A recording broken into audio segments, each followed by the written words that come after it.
Hello, good evening everyone. Good morning brothers and sisters in Christ. All the enthusiasts and friends of the Word. Welcome to Kaban ng Salita FB Live cell phone version. I'm just trying this one, what format this is, to explore possibilities of live streaming next time.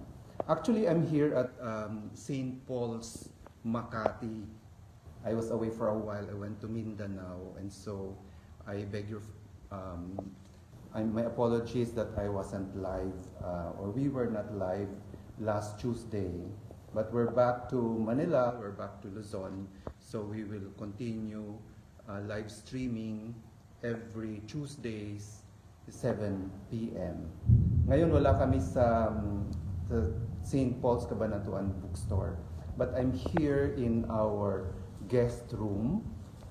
This is called the Scholasticus building, and this is the guest house for the finalists of our 11th St. Paul National Bible Quiz.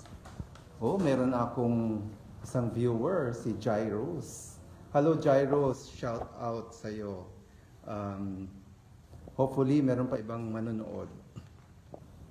Tonight, I'm just going to share with you our experience of the 11th St. Paul National Bible Quiz. Nagsimula sa eliminations sa August 22. There were 202 teams. Actually, 202 schools din yun. Mayroong ibang mga dalawang teams per school. Pero ang dami talagang nag-take ng eliminations. And then, on August 29, nagkaroon din ng regionals. Kasi from the eliminations, there were teams that qualified for the regional finals. And there were 104 teams out of 77 schools. Yung 77 schools already included all the youngster subscribers. So, quite a feat. Marami na rin ang ating na-mobilize or na-reach out. Ngayon na hybrid na yung ating format ng St. Paul's National Bible Quiz. Merong online and then merong face-to-face.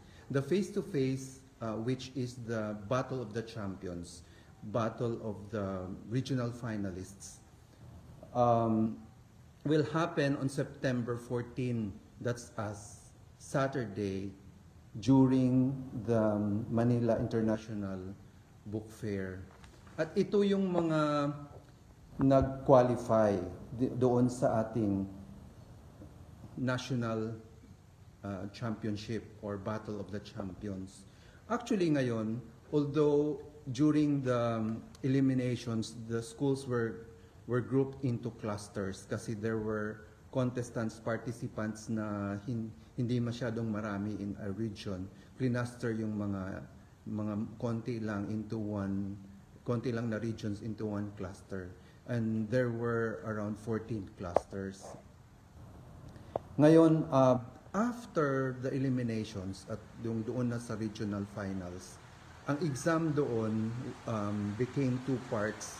Wow, umuulan na naman, kaya nga ako naka-jacket, ang lakas-lakas ng ulan.